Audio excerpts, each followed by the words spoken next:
Hey guys, thank you for coming back and watching another video. This one's all about poppers. What's the big deal? New tonight, the FDA is warning people to stop using poppers, popular top water pattern found online or in stores. They cause relaxation, but the FDA says they can also lead to deadly complications. The secret society of fly tires Is talking to Alvin Dedeaux. tonight, learning how the Tie a popper fly and maybe some other stuff too, you freak. They have names like Double Scorpio, Sneaky Pete, Dancing Frog, the Howitzer, and Pops Banger to name a few. Jesus Christ. Once you it gets into your blood system, then it can have that relaxation effect on your brain. I had too much. I had too much. I had too much. He might have had too much. Then finally, he sits back. This smile comes on his face. And he is just like, why am I listening to this podcast? The warning is out, but the poppers are still for sale online and in store.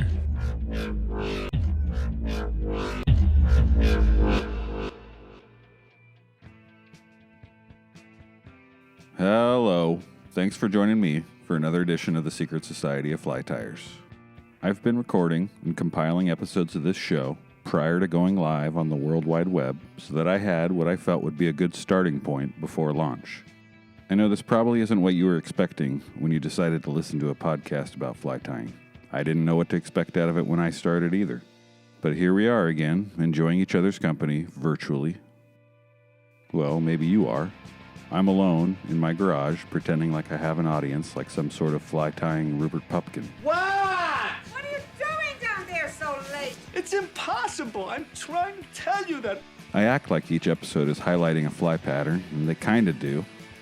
If wandering off into Greek mythology and referencing multiple obviously fake sources count as highlights, then sure. Yay! We did it! I invite guests on as experts for each pattern, and I'm equally curious to hear if they've had any paranormal experiences as I am to hear how to tie whatever fly we're talking about. I had around 25 questions for Eric from Northwest Fly Fishing Outfitters on the episode about game changers, and I think 6 of them were about the fly pattern. One of them was about making my son a suit of game changer armor. He answered that question seriously, and if I had money to burn, I would probably attempt to make it. Maybe I should start a GoFundMe and make other people pay for my amusement. That seems like a rational use of their fundraising platform. So, keeping with the theme of barely staying on track with the fly tying subject of today's show, I want to tell you a quick story that may or may not lead back to the pattern we're going to talk about with my guest today, Alvin Dedeaux. We're going to chat about poppers, topwater stuff that no angler can claim they get tired of throwing, whether it's for monster bass, delicious panfish, or anything else. Alvin ties up a great guide fly he calls the flip-flop popper, aka the Dedeaux popper, and we talked about that along with a bunch of other stuff. Before we get to the interview, here's the only story I have about poppers that isn't just me telling you about me fishing for bluegill. After high school, I was lucky to have the opportunity to move to the UK and study abroad for 2 years.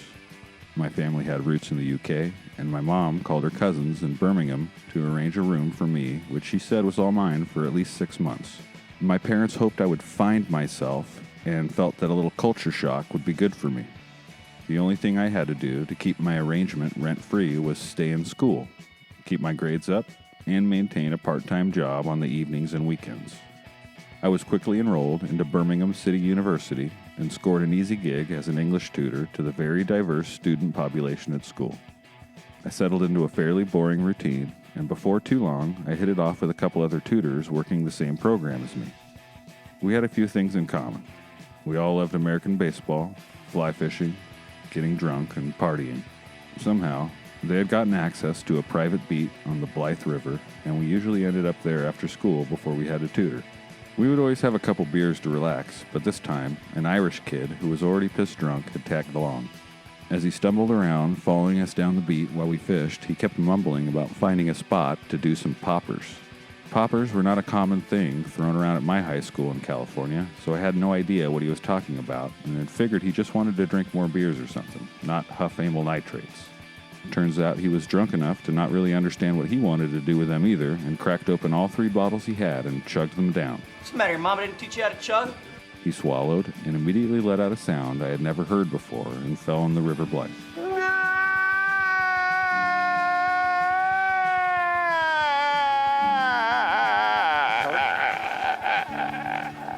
We stood there and watched him float face down, drifting slowly with the current until I finally snapped to it and jumped into what was only about 2.5 feet of water.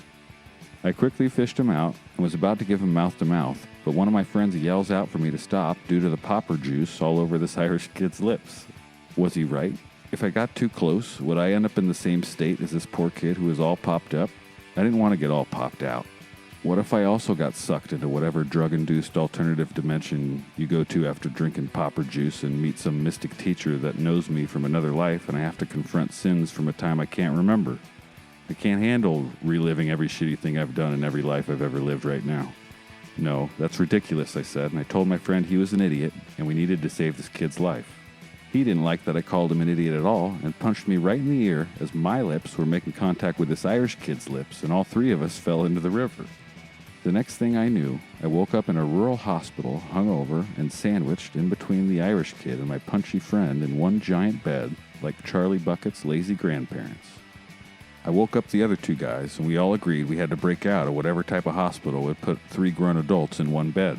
So we quickly gathered our things and broke through the nearest window and ran in different directions until we couldn't see each other anymore. Technically, we're still wanted for arrest in the greater Birmingham area and have been banned from the River Blythe for life. That story didn't happen at all, and I've never been out of the country. What did you want me to write this monologue about? If you have a better story, please repurpose it and submit it in the form of a positive review of this podcast on whatever platform you choose to listen to it on. To give you some actual history on poppers, I'll of course turn to people that actually know things. Like William Tapley, who did some homework and wrote for Midcurrent. William wrote, "Bass bug fishing is the oldest method of catching fish on hook and line in North America." In 1741, when William Bartram described how Florida's Seminole Indians fooled largemouth bass, which he called trout, with a bob, it's likely he was reporting on an angling method that had been practiced for generations before the Europeans invaded the continent. Bass bugs have always been bass killers. It's doubtful if the Seminoles were much interested in the sport or artfulness. They needed fish to eat, and Everglades largemouths were their most available species. So if bob fishing hadn't been an efficient way of capturing them, however much fun they had doing it, the Seminoles undoubtedly would have developed a deadlier method. Now, he probably isn't talking about foam or balsa poppers, but the method is basically the same. If they had bright-colored foam and googly eyes in the late 1700s, I'm sure they would have used them.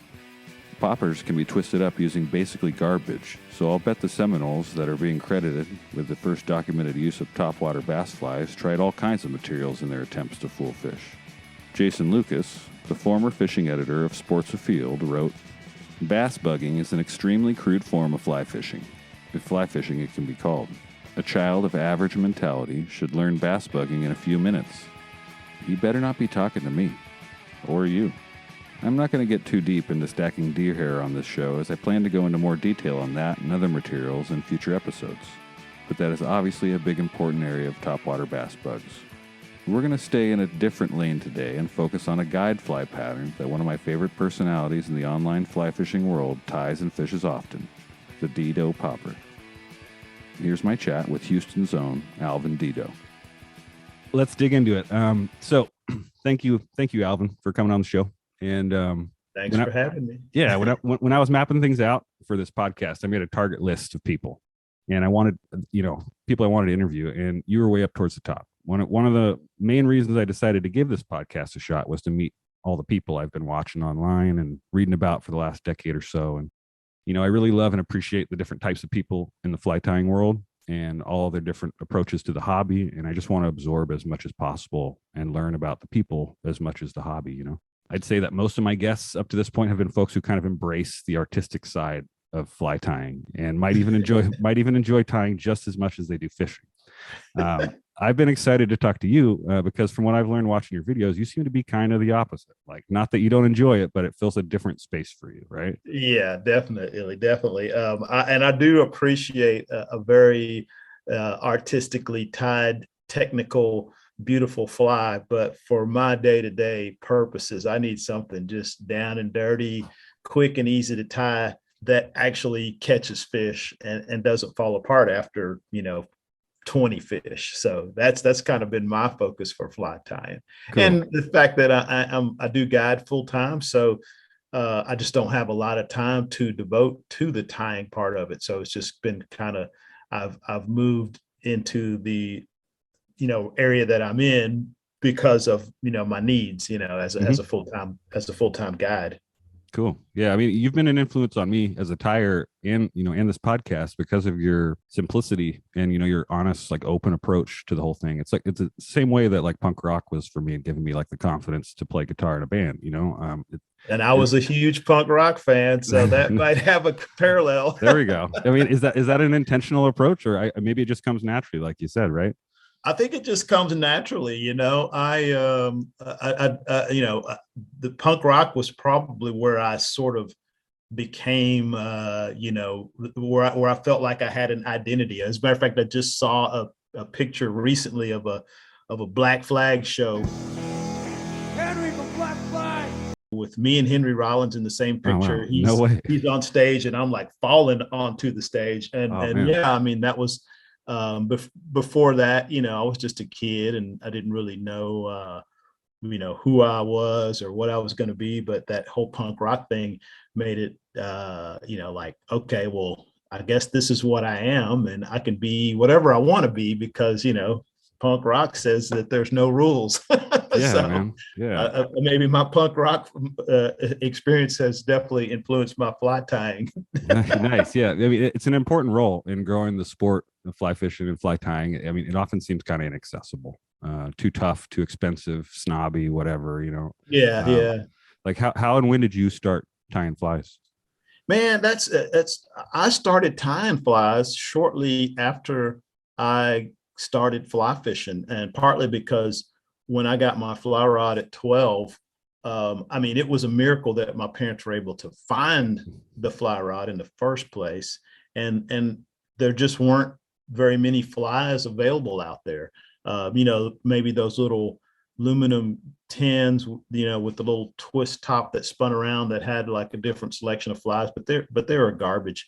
And I was actually fishing for bass, panfish, and occasionally even in the salt. So I needed to get some flies, and I had been a model builder as a kid. So I had balsa wood, I had X-Acto knives, sandpaper, paint.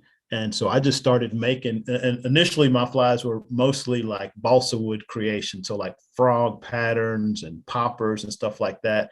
And, I just made them because that was the only way to get them, and some of the stuff I made was pretty creative. Think about a 12-year-old kid with a hobby set, some of these frog patterns. I mean, I don't have any of them. I wish I did, but I do remember some of the stuff I made, and I was like, wow, that was pretty wild. And I caught fish. So, I was hooked on the tying aspect of it, almost as quickly as I was on the actual fly fishing part of it. Nice. Yeah. I didn't even put those two together. I mean, I have my grandpa and my uncle both super into models and like miniatures and things like that. And I mean, my family's artistic in general, so I'm not surprised that I was drawn to tying flies and stuff, but it's an interesting correlation. I've said a few times on my show that I really like tying winter steelhead flies, and I'm starting to really like tying crawdad patterns.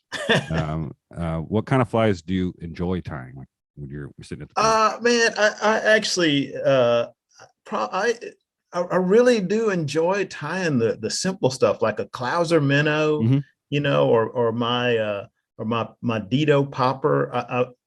And I guess it's just because those patterns have caught so many fish for me. So it's like, it's almost like, just making something that I know is going to work, and so that's really, really cool. But I still do like to experiment and come up with new stuff. So I am maybe even more excited if I come up with something different and then I catch a fish on it. And then after that, I'm really excited to tie a bunch of those, whatever that might happen to be, Totally. I made this crab pattern that was pretty goofy looking. And I don't even know why I got the idea to make this crab pattern, other than the fact that it's a super easy to tie fly that looks kind of like a crab. and the redfish ate it, and I was like, okay, well, that's cool. And actually it was a situation where I had tried a few flies and was not successful. And then I was like, okay, let me just throw this goofy looking thing that I made and caught some fish on it. So next thing you know, next time I'm at the bench, I'm really excited about tying that. So Yeah. I guess it's, because I do fish, I'm on the water so much, just patterns that catch fish for me make me excited to tie. Cause I guess in a way I'm thinking, oh, these are going to catch fish. And so it's like the process of making them is directly connected to the actual catching of the fish. And that's pretty cool. Just stoking you up. Yeah. Yeah. Just getting I'm getting goosebumps thinking about it. You mentioned crabs, and I had you on my interview list, but I wasn't totally sure what to talk to you about. And in a previous episode I did on crabs with Wes McNew. Oh yeah, my buddy Wes. Yeah, Wes is an artist and a machine. Dude, he can buy amazing flies by the thousands, which is a skill I just do not have. Yeah, he mentioned that I should pick your brain about topwater poppers, and here we are. And so you mentioned the Dedeaux popper, which you used to call the flip-flop popper, right? Yep. Can you run us through the origin of that pattern and kind of the materials that you need for it? Okay, so that one has a great story. So I was fishing years ago out on the Llano River, which is about 2 hours from Austin. It's a pretty remote river for Central Texas. It's not really close to anything. It's a beautiful stream, just full of fish. Just go out there and you just catch fish after fish. And a certain time of year, it's all top water. But anyway, it was the end of a day, great day of fishing, caught a bunch of fish. I was loading the boat up and I looked down, and floating in the river is like a chartreuse green flip-flop. Okay. And, it was trash, so I had to pick it up anyway. Mm-hmm. But I threw it in the truck and I got home and I was actually going to toss it. But I started looking at it. I was like going, man, this is the perfect color for a popper. And so I saved it and I threw it in my fly tying stuff. And I ended up, cutting it up and out of one flip-flop, you can make quite a few poppers. Yeah, and, started catching fish on them. A couple of my buddies started tying them. And, one of my buddies actually made a jig to cut out the shape on the flip-flops. But flip-flops are kind of hard to find certain times a year, and carving the foam was the part that took the most time. Mm-hmm. So I was like, there's got to be an easier way to create this fly. And so I kind of played around with folding foam, and I ended up with the kind of final product. It was sort of a take on the crease fly, which I don't know if you've ever seen that one, but the crease fly is a single piece of foam that's folded over, and the hook is at the bottom. So like the hoop where you would fold it is the top, the hook's at the bottom. It's all epoxied together, and it makes a pretty good splash. But mm-hmm. I needed something that was even easier because, to hold the fly together, you have to have the epoxy. And I was like, I need something that's like fast. So mm-hmm. I ended up getting, and you can tie this fly. That's a cool thing about it. You can tie it in different sizes, different colors. But basically you need 2 pieces of foam, and anywhere from 3 millimeter to 5 millimeter foam. And I cut it. I ended up the final version, the most common size for bass and even redfish is a 3/4 inch piece of foam and a 1/2 inch piece of foam. The 3/4 inch piece of foam you fold under, and the 1/2 inch piece of foam you fold over the top. So 2 layers. It ends up being 4 layers of foam, and really the only tying part of it is you tie the tail on. You tie the tail on, you glue your 2 pieces of foam on, and then you trim it, glue some eyes on it, maybe draw something on it with a magic marker, and it's done. And it's like a maybe 5-minute pattern. But the cool thing about it is it's a fly that really makes a lot of noise. So it's similar to what you would get out of throwing like one of those double barrel poppers, but Okay. you can't make a double barrel popper. You have to buy the body, and if the fly shop's closed, then you need flies for the next morning, so once again, it's kind of like filling a need that I had. And I like to use a really buoyant material.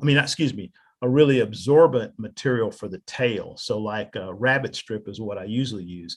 And what I realized was by having something that wants to sink at the rear end of the fly, it makes the fly sort of ride tail down. And then when you strip it, it sort of does this kind of reverse dive where the nose has to come down. So it creates even more commotion. And with a popper, the idea of a popper is to pop, to make as much noise as possible. So by having this fly where the butt's sagging down, you strip it, the nose really smashes into the water, makes a really big sound. And then the flip side of having the rabbit strip is it makes a super durable fly. I mean, rabbit strip, zonker tail, whatever you want to call it, is super durable.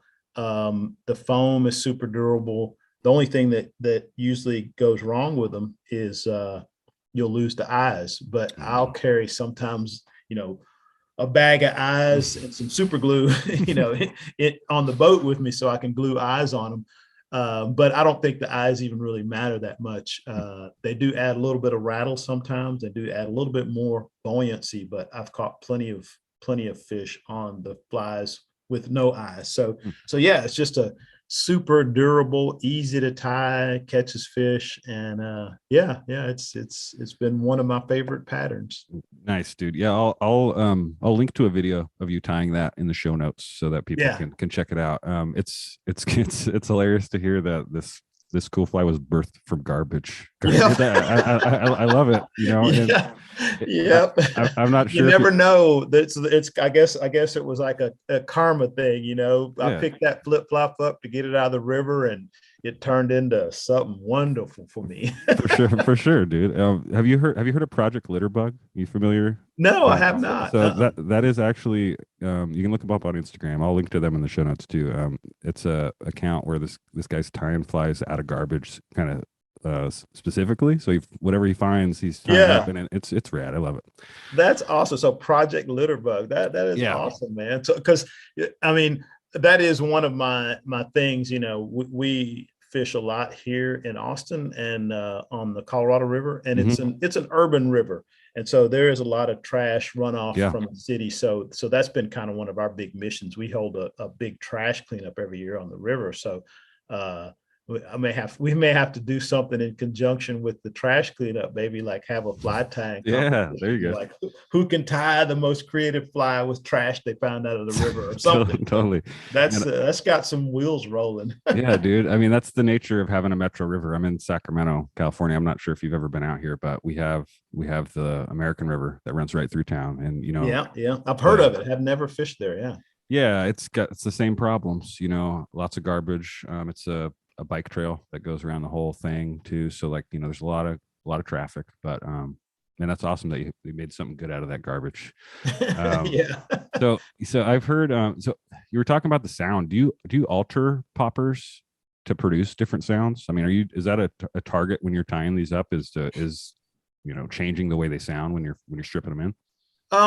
Not really. I mean, I think that, the basic thing with the popper is the pop, so you want to just make as much commotion as you can. And some people have, tied them because it's 2 layers of foam. You can tie the, say like the top layer of foam, so it extends over the bottom layer and it gives it a little bit more of a cavity there to make noise. And people have tied the top layer of foam, so there's a space between the top layer and the bottom layer, so there's a little hole in between, on the top of the popper. I haven't really noticed much of a difference in the sound, just with different techniques like that. It's mostly just, I think that having a square surface and then having the tail dip down like that it just, it makes a lot of noise. And that's basically, if it makes a lot of noise, it's doing what it's supposed to do. Yeah, for sure. So what are some materials that you've tried and like failed when trying to simplify or make a fly cheaper to tie? Man, there are so many failed ones. There's probably 10 failed ones for every successful one. But yeah, and unfortunately, or fortunately, the failed ones I don't remember. I do have a like a bowl full of flies that didn't make it, like patterns that I tried to create, and like, oh, that didn't work out at all. So I just throw them in this bowl, and the idea the misfit bowl. Yeah, but it's like, well, hooks aren't cheap, so Yeah. I keep thinking I'm going to strip the materials off and tie some flies, repurpose some of these materials, but end up just sitting in the bowl forever. But occasionally I'll pull something out, and like I've got a couple of crawfish patterns. Crawfish are pretty complicated flies usually to tie, and I've got a couple of super simple crawfish patterns that I've tied, and I didn't like it, and then threw it in the bowl, and took them out, and so far though none of them have, like, I don't have any confidence in them, so I throw them out there, fish with them for a little bit, and then take it off and go with something I know that's going to work. So yeah, most of those misfit flies just, I don't know if it's just a bad memory, but I just, I just forget about them pretty quick. Materials wise, there's a few, like I've tried really hard to repurpose like that, some of that tinsel stuff that sometimes comes in like Christmas packages or Easter baskets or something. I've got a couple of bags full of this weird crinkly tinsel stuff that I know is got to be good for some type of fly, but so far I can't I don't have a pattern that really utilizes it. you need a Easter pattern with like the holographic Easter egg. Yeah. There's got to be something, but once again, it's like, well, I know I got like half a dozen flies that'll always catch fish, so I just kind of go back to those now. And partly because super busy, I don't have a ton of time to tie flies, and some days we go through quite a few flies. So I just notice myself, the little bit of time I do have to tie flies, I just try to crank out the ones that I know are going to get the job done. I guess next time I get a little time off, I need to sit down at the bench and try to come up with, the next big thing. Yeah. So, I mean, have you ended up going through like great lengths to get creative with poppers too, though? Like, have you, started busting out like an airbrush and, and stuff like that? Or oh no, I mean, if I'm getting fancy, I'll get out maybe a black marker and a red marker and paint them up and stuff. I have a ton of respect for those. We used to sell, when I worked at the Austin Angler, there was a guy, Charlie Seipert, who came up with a couple of really innovative patterns, but he was a commercial fly tire, and he made these really amazing balsa wood poppers, like bass poppers, pencil poppers, they called them, because they were like that shape. And, he shaped the bodies, from just straight dowels, and he glued glued aluminum foil to the bodies, and then airbrushed each one of them. And they were just amazing. And I remember back then, they were like, like $8 or $10 a fly. And I mean, really expensive, but he was like, you have to buy 6 dozen Klausers from me at this price if you want me to give you some of these $10 poppers, like to sell. He's like, I won't sell you the $10 poppers unless you buy a ton of these Klausers that I can tie in 2 minutes, and it was, even then I was kind of like, yeah, man, those fancy flies are a lot of work. Yeah, totally. Yeah. So I haven't ever, I mean, speaking of Wes, like some of the stuff I really like, he ties like a really small game changer, and I've had a lot of luck with them, and I can tie flies, but I've never even attempted to tie one of those game changers because it's just too much work, man. Dude, they're tough. Yeah, I did my third episode on game changers, and yeah, they're a chore. You mentioned the Austin Angler, and I've heard you mention a couple times that someone needs to do a documentary on that shop. Yeah.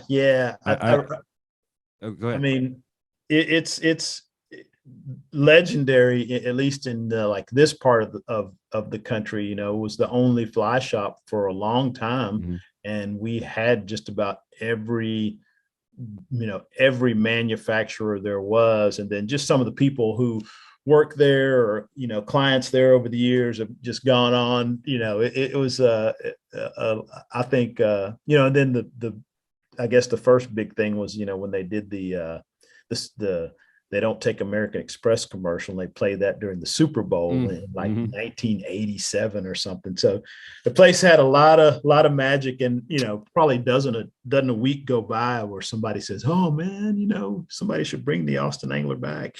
Well, I've always wanted to make a documentary, and I'm going to go ahead and volunteer myself and my friend Morgan, who hasn't heard this idea yet, for the job. Can you tell us something that you wouldn't have learned anywhere else besides spending time there?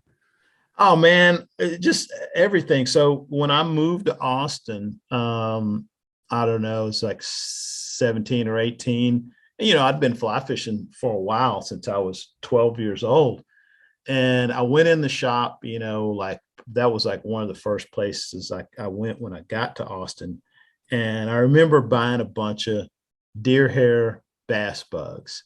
And, I was like, I'm going to go out and I'm going to catch some big bass, because there's a lake, power plant lake, just, close to town, easy access. I didn't have a boat back then.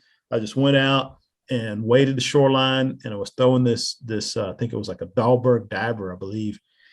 And huge bass were coming up and just smashing this thing. And I didn't catch a single one. And I was like, oh man, what's the deal here? And I've caught plenty of fish at that point, but for some reason I couldn't connect. So I'll go back to the fly shop the next day, and I tell Joe Robinson, who's like the man. He was the guy that was in the Visa commercial.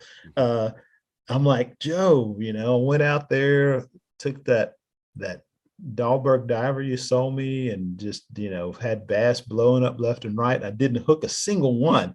And Joe just goes, oh yeah, I guarantee every time you got a strike, you just jerked your rod up in the air and yanked the fly right out of the fish's mouth. And I was like,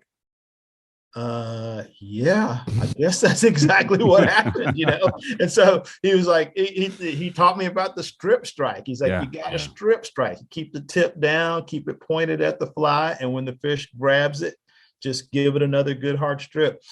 I went back the next day and I caught several really nice bass, and it was like such an elementary thing, but I had no clue. Like I said, I'd been at that point probably fishing, with a fly rod for 5 or 6 years, but it was just going in there and having somebody who knew exactly what to do tell me that just one little thing, it made a huge difference. So yeah. Just one thing, I learned so much stuff just hanging out there for years before I ever started working there. I bet. That's rad. I think that kind of thing is lost a little bit these days. I mean, like speaking for myself, I'm 40. I started fly fishing really heavily at like 30, right? So I've been doing it for about 10 years, and with YouTube and everything, all the resources that are available, I think it almost leads to being a little stubborn about that stuff. You think because you watch everything already, and you don't go into the shop and ask these people this stuff to the experts that know, and we'll talk about the nuances with you.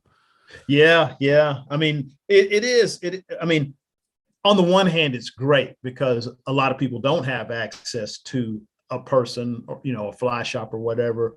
But at the same time, if you do have access to an actual person, it is so much better. I mean, we were talking earlier, trying to describe tying flies in an audio format is kind of tough. It could work, but even watching somebody tie a fly is going to be a little bit easier to pick up, and sitting next to somebody and actually, watching them tie the fly, even as opposed to watching it on the internet, is going to be even better. So, I'm a fishing guide, and I go and people come fish with me, and just being on the boat and just the smallest little thing sometimes, something that I don't even think about, like the old you get snagged on something and you throw a roll cast over the log so that your line pulls the fly from the opposite direction. That's something you can kind of describe,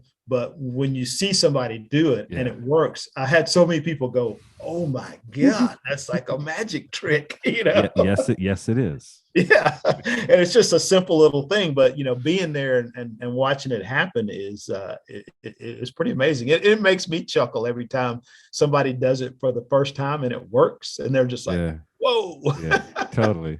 Yeah, I mean, YouTube is great, especially with tying. I mean, like I talked to a few past guests about starting early enough to where there wasn't YouTube to lean on. You had to find somebody or a book or something like that. And now you can find anybody tying anything if you're looking for it. It's all there and step by step. Yeah. So, the deeper I get into fly fishing and tying, it seems like I'm meeting more musicians into the hobby. I'm not sure why that surprises me, because maybe because most of the musicians I know would rather be making music and than fishing and tying flies. I know you spend a good chunk of your younger adult life in bands. Do you think there's something unique that draws people to both of those activities? I think it's just the on the one hand, kind of the artistry of it, but also the fact that it's like a technique that you can really spend a lot of time honing your craft, both fly fishing, casting, tying.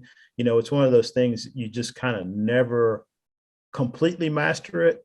And I think a lot of people who are drawn to, musical instruments or even other artistic endeavors are probably drawn to the fly fishing for that same reason. It's just an endless learning process. I had one of my buddies who's up in Seattle, guitar player, singer, songwriter, Ian Moore. He, we've been buddies for 30 years maybe. And, he's always been a fly fisherman. He's always been a guitar player. He's gone from playing small clubs to riding around in a tour bus to back to playing in small clubs to touring in a Sprinter van and making all of his own music at his house and everything. And he's always been fly fishing. And I even remember when he was like what some people would say, kind of like at the height of his career, young dude with long hair riding around in a tour bus. He had his fly tying vise on the bus with him. Hell yeah. So it's just I think it's just kind of that the fact that it's an art and you can always get better and you can never completely master it. So that's just, I think, an attraction for a lot of people. Totally. I mean, I'm drawn to those kind of humbling things, whether it's music, baseball, poker, fly fishing, fly tying, things that you think you could be really good at and can be really good at one day, and then the next day you're horrible. Or you know what I mean? Like I like there's those always things. something else to learn, Yeah. I mean, but I think that's a great thing. I mean, for me, doing the YouTube thing is kind of like that, because everything I know, I've either taught myself or I learned watching somebody else do it on YouTube. And it's like an endless thing. You can always tweak this or tweak that, and you get some pretty good results. And then you're like going, oh man, that's terrible. So I think it's just maybe it's like a certain, mentality, or, there's just attracts you to these types of things. There's reward in those challenging things, right? And especially when art comes into play too, because you get so tied into it, like no pun intended, like you get so attached to your music, like, and then so when you win that challenge or whatever, like it means even more. You mentioned Ian bringing a vise on the bus. Like when you were in your touring days, did you bring a rod with you or anything and take advantage of all the water you were passing through, or what? It depended. It depended on where we were going. Fortunately, the way it worked in our band, for the most part, we would go on tour, and it would be like, okay, we're going to go on tour for 2 weeks, 6 months from now. And so we'd go, and if we were going somewhere where I knew there was going to be some fishing nearby, I would definitely bring my gear. But more often than not, we played kind of regionally, around Texas. There's tons of venues you could play in Texas. So, and we got to the point to where we made enough money where we pretty much only played on the weekends. So, Sweet. maybe Thursday, Friday, Saturday. So I had the rest of the week off to go fish, and we'd usually practice 1, maybe 2 days a week.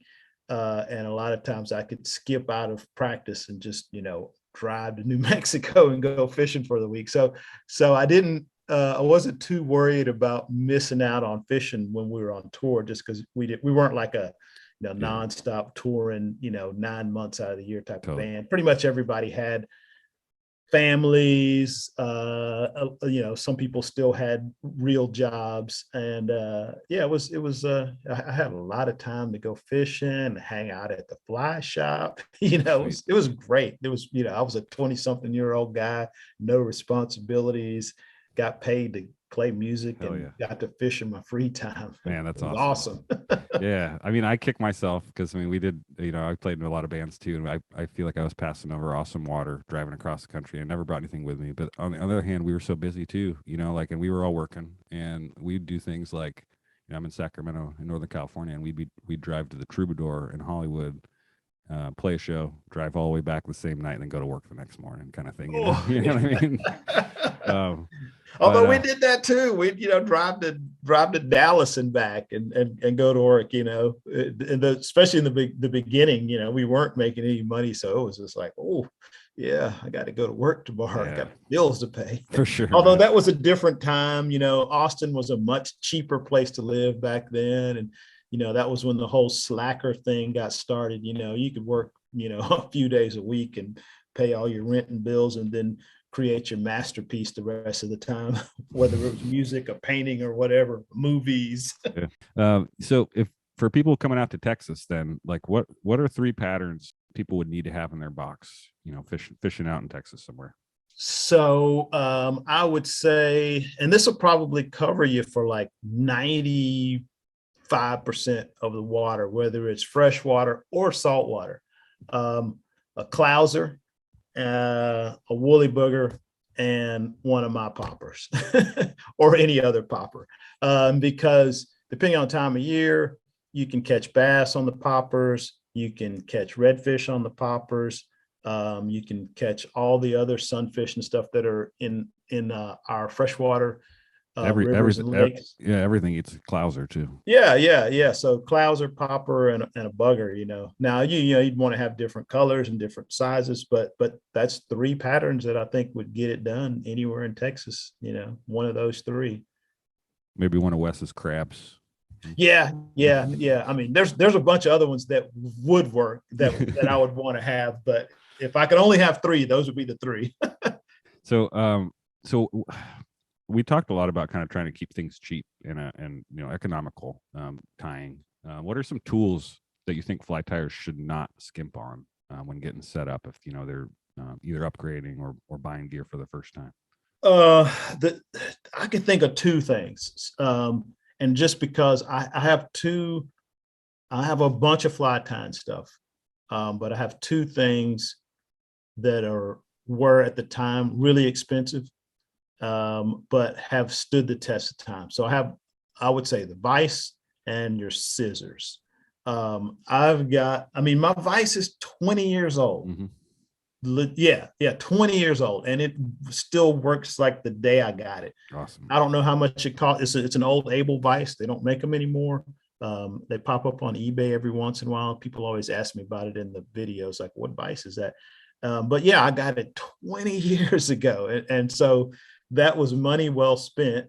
And the scissors, I have no idea what brand these scissors are, but I got the scissors 20 years ago. Oh, and wow. they're still, I've never even sharpened them. Whoa, man. Now I am careful, if I'm cutting some heavy material, I use, my cheapo scissors. But yeah, I've been using those same scissors, and then good bobbins. I've actually got several 20-year-old bobbins, but I don't know. They're probably not that expensive, or I guess they can be, but definitely the vise and the scissors. I mean, I've definitely got my money's worth out of those, and I know I've actually had a couple of other inexpensive vices. I'm looking at a couple right here that still probably work, but they're just I don't enjoy tying on them. Mm-hmm. And so it was basically a waste of money. I should have just got the nice one and just stuck with it. Yeah, I mean, well, if anybody's listening is like me, they're stubborn and they've probably spent money on things they thought they needed. Maybe spent more money on things that they didn't need to spend as much on, whether it's fly fishing or fly tying. It's good to know those kind of things. And yeah, I totally agree. On the other side, like, what are some tools or materials that you think you can totally stay cheap on? Like, what are some things that you don't need to spend top? I've got and I'll say this because I've got a couple of really cheap 20-year-old whip finishers that still work fine. Yeah. Because I didn't at the time. I remember just like, it's a whip finisher, right? It doesn't really matter how much that costs. I'm looking at my fly tying stuff over there, trying to see what else do I have over there that's cheap. That's probably the only thing that I have that's really cheap. I mean, some clippers, like clippers, like toenail clipper type things for cutting. Like I use a lot of bead chain, so to cut bead chain, I just got a cheapo pair of toenail clippers, and those things, they've been cutting bead chain for years, so that's definitely something I wouldn't, I don't know what else. Well, yeah, I do know. I remember a buddy of mine had some really fancy pliers for cutting bead chain. They were like, $40 pair of pliers that he cut bead chain with. And I was like, yeah, doesn't cut bead chain any better than this $2 pair of toenail clippers. Dude, I'm sure there's some expensive pliers out there that are worth it, but I've made that mistake and bought expensive ass pliers that were like no better than anything I would get at Ace down the street, Yeah. So that's so like stuff for like smashing barbs. Mm-hmm. Clipping bead chain. Yeah. I do like good pliers for fishing, for on the boat. You definitely want something that's not going to rust out. Mm-hmm. But if they're sitting on the vise on the bench, man, they're not, it's a pretty cushy lifestyle for a pair of pliers on a fly tying bench. They're never going to break and they're never going to rust. Right. Yeah. I mean, I feel like it's one of those kind of rabbit holes where there's a special tool for everything. There's a material for everything, and like you could buy some fancy dubbing spinner, that looks like a skull or something, like and spend $50 on it or something. You know what I mean? But yeah, hearing both sides of those things, I have to agree with you. And I like. I'll tell you, he's talking about new stuff. One thing that's new that I have gotten into is the UV cure glues, like the head cement, and I still have like the regular old head cement, but I really do like the UV cure stuff. So I do have a whole UV kit with the flashlight and everything. Although I have the little flashlight, I don't have the big Magnum one. But that's been pretty cool. That is something, a new thing. I'm just looking over at my fly tying stuff to see what's new, and I think that's like the only thing that's new. Like I'll run out of thread and buy new spools of thread, and I'll run out of regular head cement, super glue, but really that the UV cure glue, head cement and stuff is about the only thing that's like a recent thing. Cool. That's a new invention. Man, you're giving me ideas, because I think so once I start merchandising this show, that's what I'm going to do. I'm going to make a UV light that is as big as like the cop mag. I'm going to make it like eight. You just turn it on and the glue starts sizzling. Yeah, like eight D batteries, Yeah. So no. What you really need to do is make like one that is, remember those old headlamps that had the big old external batteries? Oh yeah, like for raccoon hunting and stuff. Yeah. So you make one of those with the UV light on it, and then you have to have a separate remote control. So then all you have to do is look at your fly, hit your remote control, boom, the light blasts it, and it's good. And that could be way more expensive than a 5D cell battery, because you got like a whole kit there. Yeah, there we go. You patent that, you'll owe me a royalty. Well, I'll cut you in on the profit. Yeah. I don't have a whole lot else for you, Alvin, but I do like ending my interviews asking folks, like, you travel a lot. I see you all over the place, all over the world.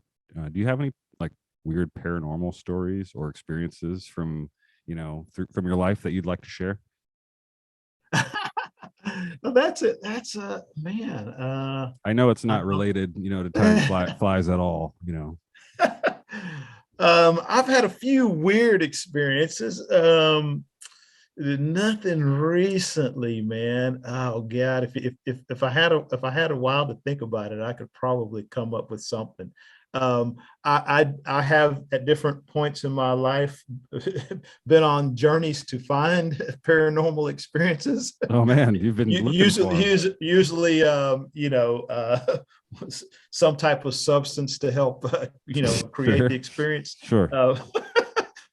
But it's probably been 30 years since I've done anything like that. But I can't really think of anything. I'm feeling like I'm missing out here. Yeah. No. It's all good. I'm coming up short. It's nice to hear that in your younger days you were an amateur ghost hunter. So I definitely was. I was looking for ghosts, spirits, whatever.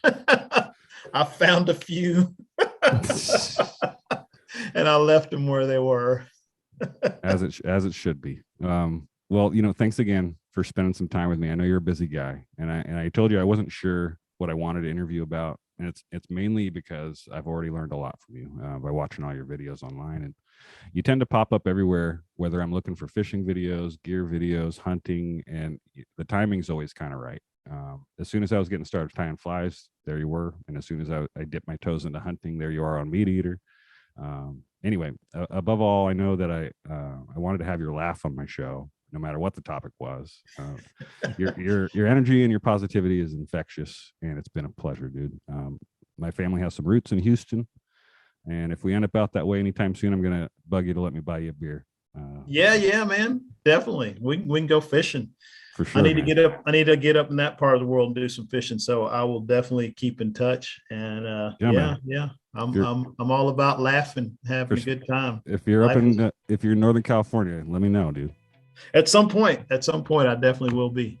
Thanks, dude. Best of luck to you and your family this year. Thanks again, man. Thanks again to Alvin Dedeaux for coming on the program. That interview was a real treat, and I hope to speak with him again on a different topic one of these days. You probably already know where to find him online, but I'll make sure to include links to all of his stuff in the show notes. Take a lesson from the origin story of the Dedeaux popper and pack out some trash with you on your way back to the car after fishing. You never know what kind of karmic retribution is waiting for you on the other side of a good deed like that. You might turn some jerk's garbage into a fly pattern that slays bass all over the great state of Texas. And that part shouldn't really matter anyway. The fish will respect us more if we help keep their home clean, and they don't have the hands to do it themselves. Thanks for listening, and stay tuned for another episode of the Secret Society of Fly Tyers in a couple weeks. In the next few episodes, I'm going to change things up a bit. I'll be focusing on a few different rivers instead of highlighting fly patterns with my guests, and I've lined up a couple really cool people to talk to. I appreciate you joining me as this show evolves. Now, just as I've been doing with the previous episodes, I'll end the show with some information on organizations I hope you're already familiar with. Cast Hope is a nonprofit organization positively impacting kids and their mentors in California and Western Nevada through free fly fishing and outdoor experiences. Through their program, clients build mentoring relationships, fly fishing skills, outdoor knowledge, sustainable practices, and personal values. Cast Hope's gift of the outdoors empowers each mentoring pair to grow closer as they participate in healthy hobbies together. Check them out at casthope.org and whichever social network you like to use. Wild Steelheaders United, was established to educate and mobilize the numerous wild steelhead advocates. It's a place where anglers can become more informed about wild steelhead biology and ecology, keep abreast of policy issues, and learn about Trout Unlimited's conservation work. As demonstrated by history, it is certainly possible to rally conservation-minded steelhead anglers to weigh in on specific management decisions that threaten to eliminate something they value. But there is no precedent for advancing a proactive, sustainable policy agenda at scale through purely volunteer efforts. Chances of conservation success are greatest if we have the backing of as many individuals as possible across all Pacific states. This is why Wild Steelheaders United is critical. Visit wildsteelheaders.org for more info. This episode of the Secret Society of Fly Tyers is brought to you by the Northern California Crocodile Reintroduction Commission. The Northern California Crocodile Reintroduction Commission is a nonprofit organization that is working to reintroduce the once native Pacific crocodile into the Lower American River in the Sacramento region. Once the crocodiles are dumped back into the waterways, the Northern California Crocodile Reintroduction Commission plans to turn the entire river system into an extremely hospitable and erotic place for these crocs so that they may mate and procreate, so that we'll be able to enjoy these crocodiles and their nutritious meat for generation after generation. So please, go to www.fillmyriverwithbigwetlizards.org and give generously to this fine organization doing the Lord's work. Please note that this is not a real advertisement, and the company, brand, entity, or product mentioned in the preceding ad in no way endorses, agrees with, or knows about this podcast.